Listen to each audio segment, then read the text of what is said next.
আসসালামু আলাইকুম এভরিওয়ান। আজকে আমি আপনাদের সাথে শেয়ার করব বাসায় কিভাবে খুব সহজেই বার্গার সস রেডি করবেন। চলুন তাহলে মূল রেসিপিতে। প্রথমে একটা ব্লেন্ডার জারের মধ্যে আমি দুটো সিদ্ধ ডিম নিয়ে নিয়েছি। তারপর আমি এখানে একে একে সব মশলাগুলি অ্যাড করব। আমি এখানে দিয়ে দিয়েছিলাম পাপরিকা পাউডার, গোলমরিচের গুঁড়া, মাস্টার্ড পেস্ট, রসুন পেস্ট আমি সব হাফ চামচ করে দিয়েছিলাম। লেবুর রস দিয়েছিলাম, সাথে দিয়েছিলাম লবণ, চিনি, এগুলো আপনাদের স্বাদ মতো দিয়ে নেবেন। এরপর আমি অ্যাড করেছি 2 টেবিল চামচ ভরে ভরে গুঁড়া দুধ। তারপর আমি এক্সট্রা ফ্লেভারের জন্য দিয়ে দিয়েছি ক্যাপসিকাম।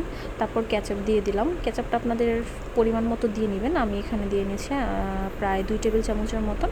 তারপর এই তো আমি ব্লেন্ড করে একটু মনে হলো লবণ কম হয়েছে, তারপর একটু লবণ দিলাম।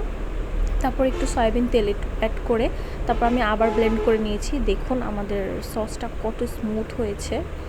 আপনারা এভাবে আমার পুরো রেসিপি যদি ফলো করেন, আপনাদের তো আশা করি এরকম সুন্দর একটা স্মুথ সস রেডি হবে। আপনারা এই রেসিপি ফলো করে মেয়োনিজও বানাতে পারেন। যদি মেয়োনিজ বানাতে চান তাহলে কেচাপটা অ্যাড করবেন না, তাহলে আপনাদের মেয়োনিজ হয়ে যাবে। আর এই সসটা দিয়ে আপনারা যে কোনো কিছু পরিবেশন করতে পারবেন। এটা যে কোনো সন্ধ্যার স্ন্যাক্স, বার্গার, স্যান্ডউইচ যে কোনো কিছু খাওয়া যায়। সুন্দর একটা স্মুথ সস যে কোনো কিছুর সাথেই মানানসই। Thanks for watching. আল্লাহ হাফেজ।